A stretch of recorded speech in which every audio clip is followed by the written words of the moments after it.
ओम नमः शिवाय। आज हम शिव पुराण कथा सार का कैलाश संगीता पढ़ने जा रहे हैं। व्यास जी से शरणागति ऋषियों का संवाद। ऋषि गण के द्वारा शिव तत्व का ज्ञान बढ़ाने वाली कैलाश संगीता के वर्णन को सुनने की इच्छा व्यक्त करने पर व्यास जी ने शिव तत्व से युक्त दिव्य तथा उत्कृष्ट कैलाश नामक संगीता का वर्णन करते हुए कहा, पूर्व काल में हिमालय पर तप करने वाली महातेजस्वी ऋषियों ने आपस में विचार कर काशी जाने की इच्छा की। उन्होंने काशी पहुंचकर मणिकर्णिका में स्नान कर देवतादि का तर्पण किया। तदनंतर देवाधिदेव विश्वेश्वर का पूजन कर शतरुद्रीय आदि मंत्रों से उनकी स्तुति करके अपने को कृतार्थ समझा और कहा, आज हम लोग शिव कृपा से पूर्ण मनोरथ वाले हो गए। उसी समय पंचक्रोशी ने परिक्रमा करने के लिए आए हुए सूत जी को देखकर उनके पास जाकर सभी ने प्रसन्नता पूर्वक उन्हें प्रणाम किया और कहा, हे महाभाग सूत जी, भगवान व्यास जी ने आपको सभी पुराणों का गुरु रूप में अभिषिक्त कर सर्वाधिक महत्व प्रदान किया है। अतः पौराणिक विद्या आपके हृदय में स्थित है। सभी पुराण विद्यार्थियों का प्रतिपादन करते हैं। समस्त वेद प्रणव से उत्पन्न हुए हैं। प्रणव का तात्पर्य स्वयं महेश्वर है। अतः महेश्वर आपके हृदय में प्रतिष्ठित है। हे महामते, आप ही हम लोगों के विशेष गुरु हैं। अतः आप परम कृपा पूर्वक महेश्वर के श्रेष्ठ ज्ञान का उपदेश दीजिए। सूत जी बोले, हे महर्षियों, पूर्व समय में गुरुदेव व्यास जी ने नैमिषारण्य निवासी मुनियों को जो उपदेश दिया था उसी को मैं आप लोग से कह रहा हूँ, जिसके सुनने मात्र से लोगों में शिव भक्ति उत्पन्न हो जाती है। आलोचना सावधान होकर सुने। आप लोग सावधान होकर सुने। पूर्व काल में ऋषिगण यज्ञाधिपति रुद्र को प्रसन्न करने की इच्छा से दीर्घ शस्त्र करने लगे। उनकी यह भावना देखकर भगवान वेद व्यास वहीं पर प्रकट हो गए। उन्हें देखकर मुनिगणों ने सत्कार पूर्वक उन्हें उत्तम आसन पर विराजमान कराया और कहा, हे महाभाग, प्रणव के अर्थ को प्रकाशित करने की इच्छा वाले हम लोग नैमिषारण्य नामक इस तीर्थ में महासत्र संपादित कर रहे हैं। अतः हे दयानिधि, आप इस अपार ब्रह्म सागर से डूबते हुए हम लोग को शिव ज्ञान रूपी नौका से पार कर दीजिए। इस प्रकार मुनियों के द्वारा प्रार्थना किए जाने पर महामुनि व्यास जी ने कहा, हे ब्राह्मणों, प्रणव पार्थ को प्रकाशित करने वाला शिव ज्ञान सर्वथा दुर्लभ है। शिव भक्ति से रहित लोगों को यह सही नहीं प्राप्त होता है। आप लोगों ने भगवान सदाशिव की उपासना की है। अतः मैं आप लोगों से उमा महेश्वर का संवाद रूपी प्राचीन इतिहास कह रहा हूँ। किसी समय हिमालय पर्वत पर पति के निकट बैठी गौरी शिव जी से कहने लगी, हे देव, आपके द्वारा उदस्थित मंत्र प्रणव युक्त कहे गए हैं।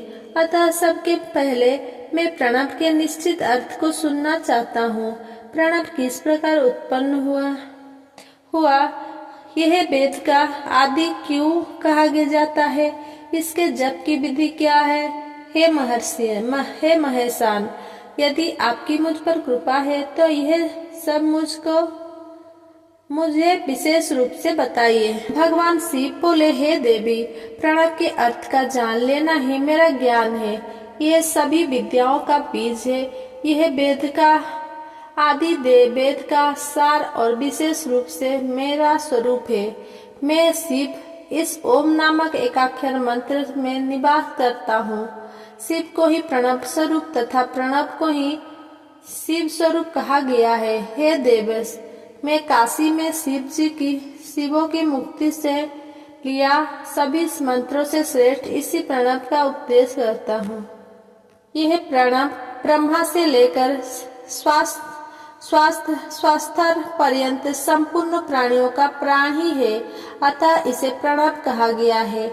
इस प्रणव का आदि अक्षर आकार है, उसके बाद उकार, उसके बाद सर्वखलित ब्रह्मा। इस स्तुति के अनुसार सारा प्रणव ही ओंकार स्वरूप है, जिसे दृढ़ वैराग्य सर्वखलविद ब्रह्मा। इस स्तुति के अनुसार सारा प्रपंच ही ओम बनता है, सारा प्रपंच ही ओंकार स्वरूप है, जिसे दृढ़ वैराग्य होता है, वही इस प्रणव का अधिकारी है।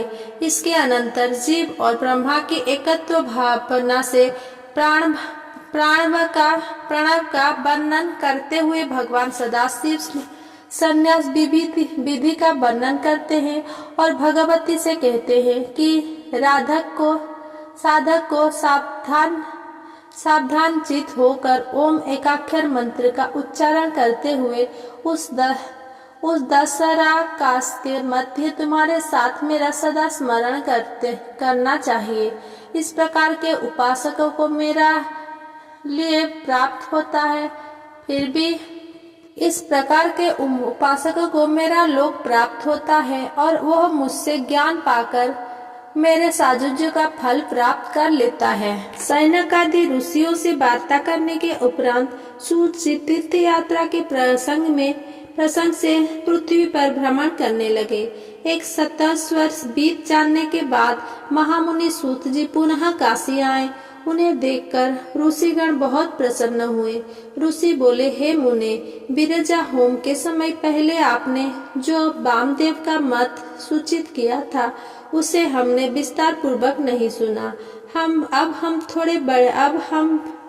बड़े आदर और श्रद्धा के साथ सुनना चाहते हैं। श्री शिव कथा की बात सुनकर सूर्य के शरीर में रोमांच हो गया और वे प्रसन्न होकर बोले, महाभाग महात्माओं, तुम भगवान शिव के भक्त तथा दृढ़ता पूर्वक व्रत का पालन करने वाले हो। यह जानकर मैं ही तुम लोगों के समक्ष इस विषय का वर्णन करता हूँ। पूर्व काल में रथंतर कल्पद में महामुनि वामदेव माता के गर्भ से बाहर निकलते ही शिव तत्व के ज्ञाताओं से सर्वश्रेष्ठ ज्ञान माने जाने लगे। वे वेदों, आगमों, पुराणों तथा अन्य सब शास्त्रों के भी तात्विक अर्थ के जानने वाले थे। उनके मन में किसी वस्तु की इच्छा नहीं थी, तब वे अहंकार शून्य थे। वे दिगंबर महाज्ञानी महात्मा दूसरे महेश्वर के समान जान पड़ते थे। इस तरह घूमते हुए वामदेव जी मेरु के दक्षिण शिखर कुमार शुंग पर प्रसन्नता पूर्वक घूमते हुए वामदेव जी मेरु के दक्षिण शिखर कुमार शुंग पर प्रसन्नता पूर्वक पहुँचे, जहाँ म्यूरवाहन शिव कुमार देववंदित भगवान स्कंद कहते रहते थे।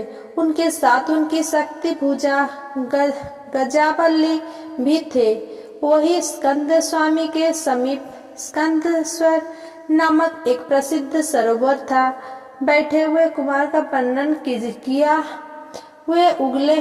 वो उगते हुए सूर्य की समान तेजस्वी थे। मेरा उनका वाहन था, मोर उनका वाहन था। स्कंद का दर्शन और पूजन करके उन मुनीश्वर ने बड़ी भक्ति से उनका स्तवन किया। प्रणव महिमा। अगर मेरा ये वीडियो आपको पसंद आया हो तो मेरा वीडियो को लाइक, कमेंट, शेयर करें और मेरा चैनल को सब्सक्राइब करें। धन्यवाद।